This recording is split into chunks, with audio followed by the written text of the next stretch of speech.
Hello, everyone. Today is Monday, February 24th, and we are still celebrating Black History this month. This week marks the last week of February, and I want to keep going until the end.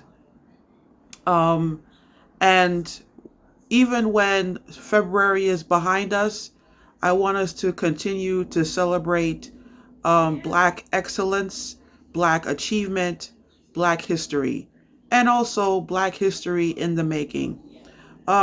Today's video is dedicated to Malcolm X. Um, what I wanted to do is I wanted to read one of his letters. Again, this goes back to what I said earlier in the month that, you know, some of these personal writings that people leave behind, especially those left behind by historical figures, they humanize these historical figures, and it brings us closer. It brings us closer to them. There is a certain level of intimacy that I find reading personal writings as opposed to like speeches and various writings that the public has access to. And so, we just marked the 60th anniversary of Malcolm X's passing this past Friday, the 21st. And there's constant talk about um, who murdered him and why. And that is important conversation. But um,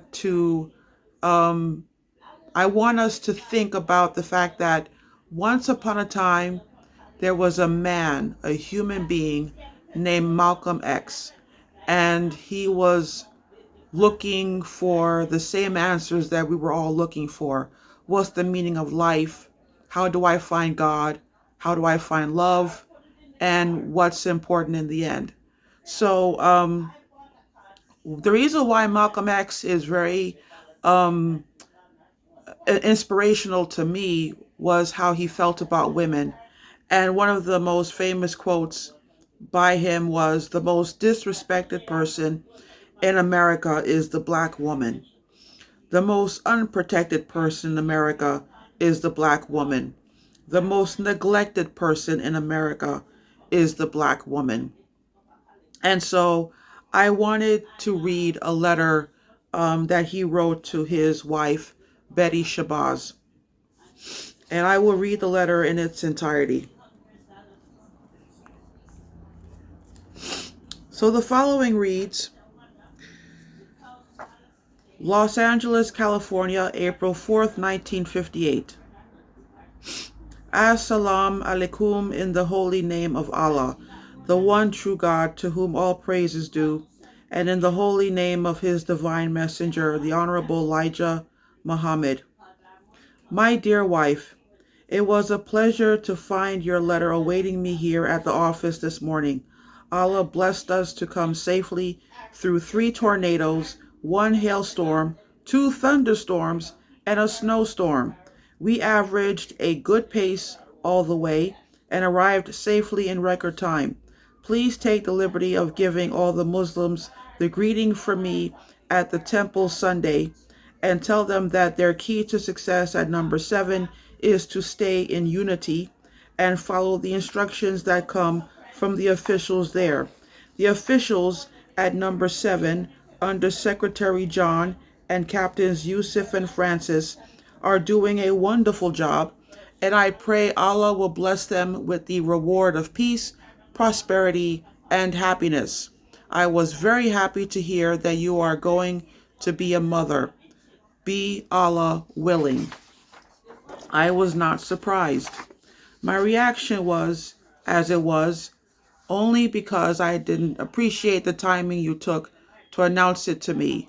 May Allah bless you with the understanding so you will have peace of mind. Let me know when you need some more money, but spend as little as possible, for it is costing me tremendously here to get things as they should be. The messenger would consent to you visiting me and would even provide the plane fare himself, but I am against it at this time. This does not mean that I do not love you.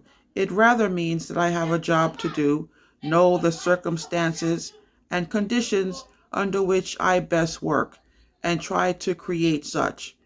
As for your becoming a mother, you couldn't have given me better news. Concerning the project that the committee wanted, if they can, get brothers John and Joseph to accept it. It will be all right with me. But have someone explain it to them other than yourself. That is a wonderful committee and had done great work. Be a friend to everyone in the temple, and everyone in the temple will be a friend to you. May Allah bless you with peace and happiness. Assalamu alaikum, your husband, Malcolm X. Tell Gloria that she should really be proud of her husband, and that I am proud of her for making such grand sacrifice. Allah will really bless her. And it's signed by the hand of Malcolm X. And he wrote a P.S. in his handwriting. P.S. In your letter, you sounded like an understanding wife. So that is the letter that he wrote to his wife. What struck out for me was the beginning and the end sounds very formal. But this is just a beautiful and poignant letter showing Malcolm X how much he loved and respected his wife.